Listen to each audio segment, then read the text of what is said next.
tengo en una versión, yo creo que pronto sale en la revista y sale ya con algunas revisiones más completo. Y es muy discutible, además, porque es una revista que hace un amigo en Nueva York, un profesor caleño de una universidad en Nueva York. Buenas tardes. Que se llama Híbrido.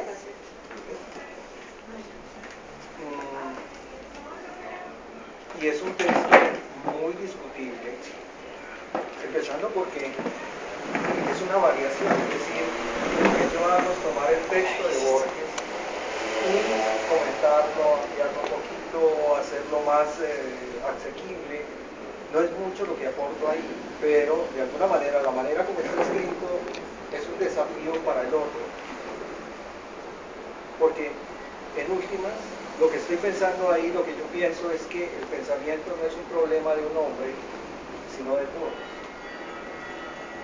Entonces, el uno dice una cosa, el otro le puede contradecir, y eso ya es una posibilidad de pensar.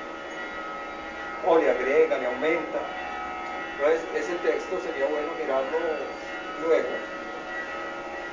Pero bueno, eso fue hecho y también hubo una discusión muy buena ya en el taller donde lo hicimos. Maestro, yo una vez hablando con Roca, decía que cuando uno escribe vale más lo que uno desecha que lo que deja. ¿Usted qué opina de ese mecanismo? Vale más lo que desecha que lo que se deja en el texto. A lo que se tira a la basura vale más, según dice Socrates de Roca, que se borra, se tacha. Bueno, pues yo no sé qué quería decir Roca. En la edición, supongo. Ahora, Supongo pero que con la edición, podría, no sé, es decir, cómo es, en qué contexto lo dijo, porque podríamos pensar que lo que no se dice es más importante que lo que se dice, por ejemplo, más que lo que se ha desechado como basura. Podría ser. Es decir, es la idea de sugerir para que el otro complete.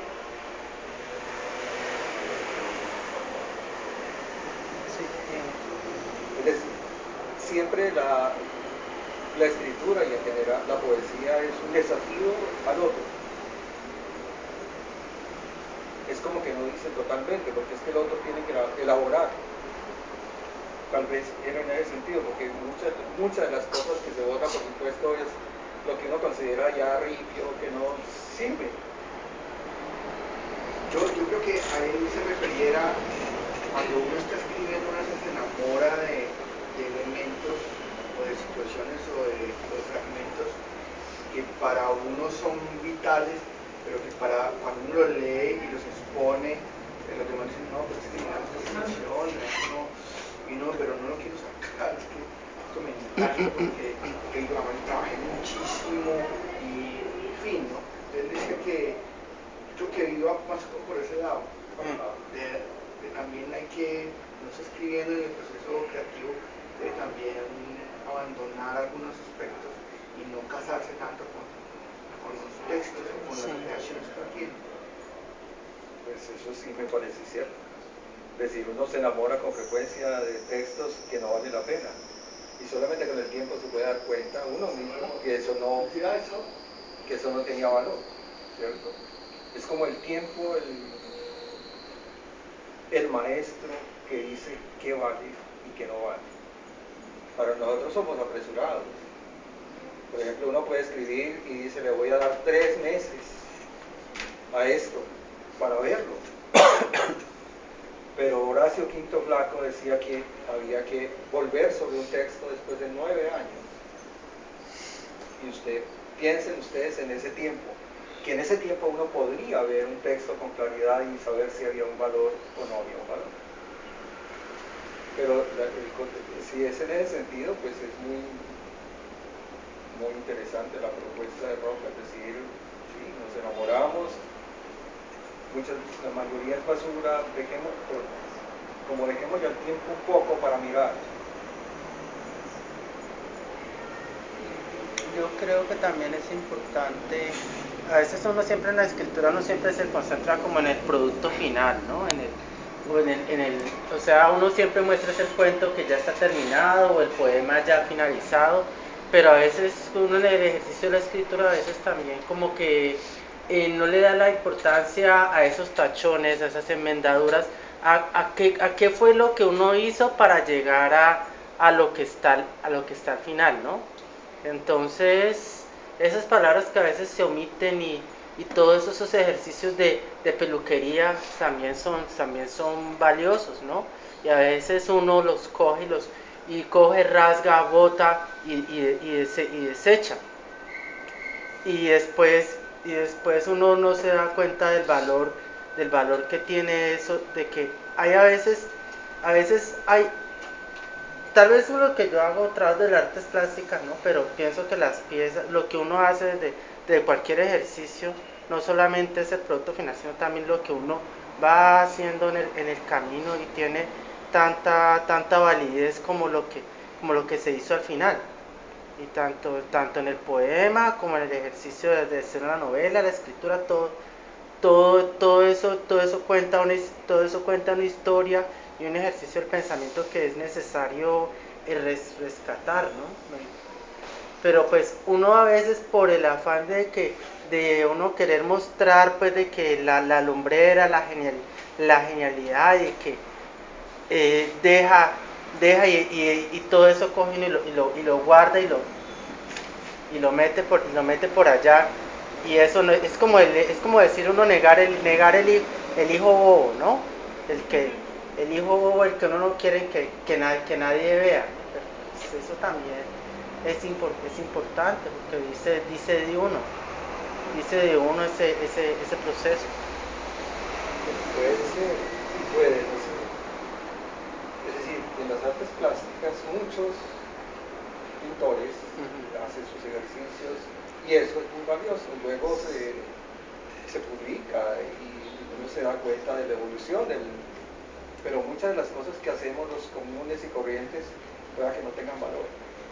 Pero ahora me hiciste acordar una cosa, yo estaba haciendo un poema pensando en el cabello, ¿no?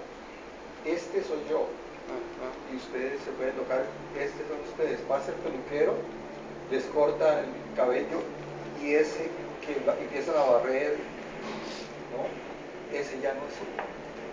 Y ese era un momento antes uno, y luego ya no es. ¿No les parece extraño? Sí. Perdón, pero perdón, una pregunta. ¿Usted qué dice eso? No, que si yo voy a la peluquería, no es mucho lo que así.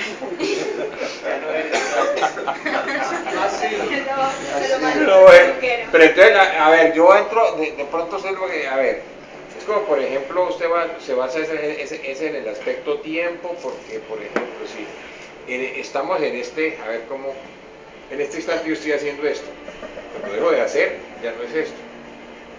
He envejecido un segundo más. La Tierra se ha movido, es lo que usted más o menos quiere dar a entender por ese lado. Bueno, podría ser, pero también el hecho de cómo uno, si es uno, al separarse esa parte del cabello, ya deja de ser uno, ¿cierto? Mira que me hace recordar este joven esa misma idea, como decía, eso también dice de nosotros y puede tener valor. Pienso en eso que uno lo desecha, como el cabello, o las uñas, se corta. Aquí es uno, pero si corta las uñas, lo que va para allá ya no es uno. Ya no es uno. Pero era de uno, eso formaba parte de la estructura. Ahora, pero esa idea que usted también está planteando es muy interesante, ¿no? Es decir, cuando usted hizo la pregunta, ya no es usted, en ese momento ya ese está muerto. Usted es otro ya, ¿cierto? Eso lo han planteado también los poetas. Con el poema del río. Víctor Gaviria lo plantea muy bellamente en un poema de alguien que entra a una casa, a un apartamento, deja las sandalias afuera para entrar y al rato vuelve y encuentra las sandalias. Hay unas sandalias ahí, pero el que las dejó ya no está. Entonces se viene esa división entre el que sale y el que las dejó, que era el mismo, pero ya no es, ¿no? Que es un juego muy bonito de la vida y la muerte. ¿El poeta juega o vive de los recuerdos solamente?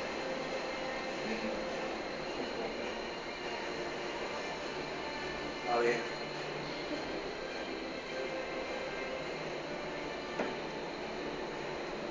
¿De qué vive?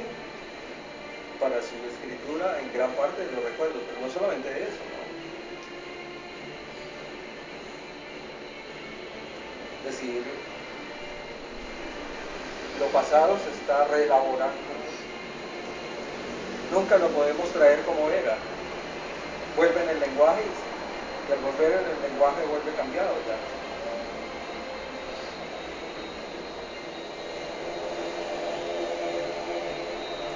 Hay una cosa, por ejemplo, mi experiencia. Yo vi los animales de niño, los observé, pero cuando vuelven, ya vuelven con la experiencia de hoy,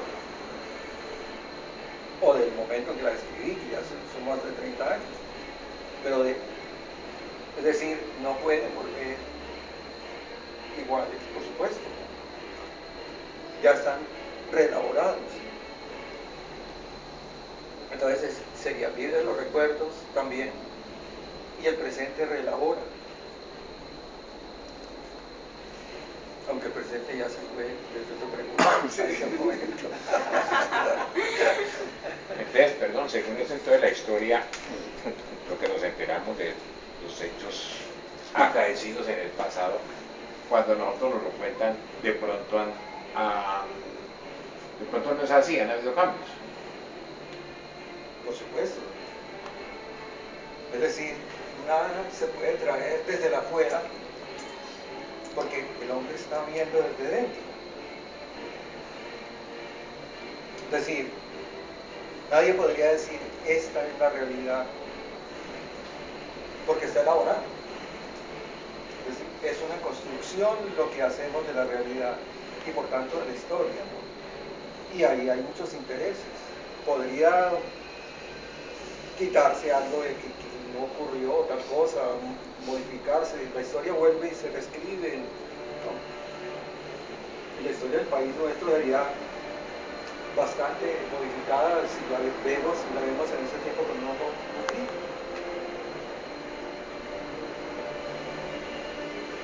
Yo les recuerdo a todos que estamos frente a un gran escritor y poeta, pero pues que no se inhiban de preguntar. Él también está aquí para acompañarnos, hace un esfuerzo de todos poderlo tener aquí. Si estamos reunidos, bueno, Maestro Horacio, hemos tenido la oportunidad de compartir en varios escenarios con niños. En alguna oportunidad, alguna de sus poesías o adivinanzas en borrador se la ha mostrado a un niño para que le dé su opinión.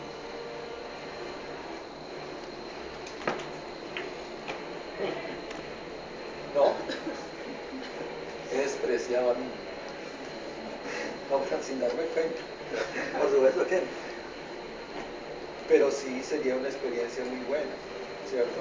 Generalmente no ocurre eso, que uno le diga a un niño, mire, a ver, ¿qué piensa? Dígame algo. Generalmente es de allá para acá, que sería bueno hacer la experiencia. Sí, hablando sobre todo del tiempo, porque ellos están en el presente y allí daría una mirada de lo que ellos son en ese momento.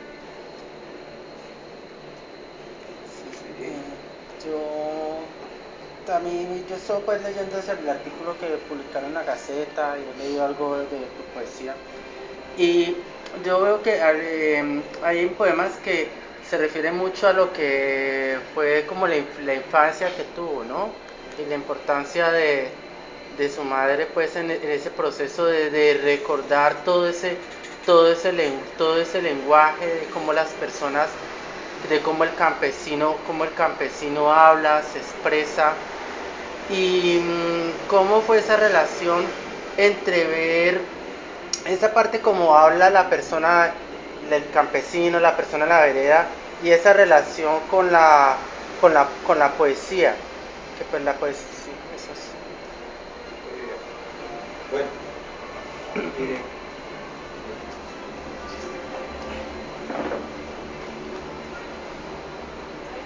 hay varias cosas ahí. Primero, ¿por qué lo hice? Primero también lo hice porque era un periodista joven que andaba investigando sobre el pasado, sobre todo la niñez, me interesaba mucho, de algunos poetas. Bueno, pero era muy hábil, y el periodista muy hábil lo va llevando a uno, lo va llevando, y uno termina confesando, ¿no? Nunca creí que eso se publicara, pero con el tiempo, él, no sé cómo hizo, la presentó a la revista Arcadia, les pareció interesante y lo publicaron. Pero hay un interés ahí también. ¿Por qué lo hice? Lo hice fundamentalmente por un reconocimiento a esos seres que son campesinos, que fueron campesinos, porque encontré muchos valores en ellos. Es más, nunca en la vida alguien me ha descrestado, solamente ellos. Y eso es mucho que decir. Es decir, he encontrado hombres muy inteligentes, muy capaces y preparados. Pero ya lo dicen desde los libros y un conocimiento, pero encontrar unos seres casi silvestres diciendo cosas muy importantes, eso me parece una maravilla. Pero, Abrila, es que ya quiero contestar, completar la respuesta.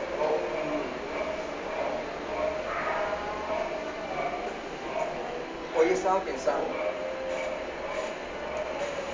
en cierta manera de hablar de mi abuelo. Yo tuve dos abuelos, un abuelo indio, Benavides, y un abuelo mestizo blanco y verde, Zúñiga.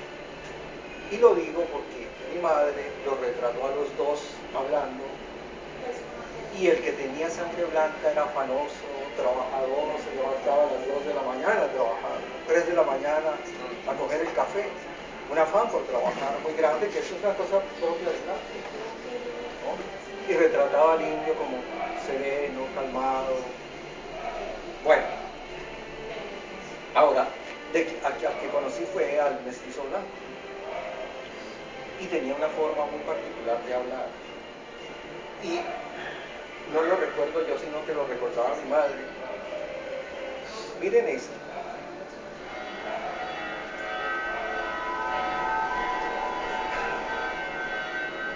El día del muerto ya.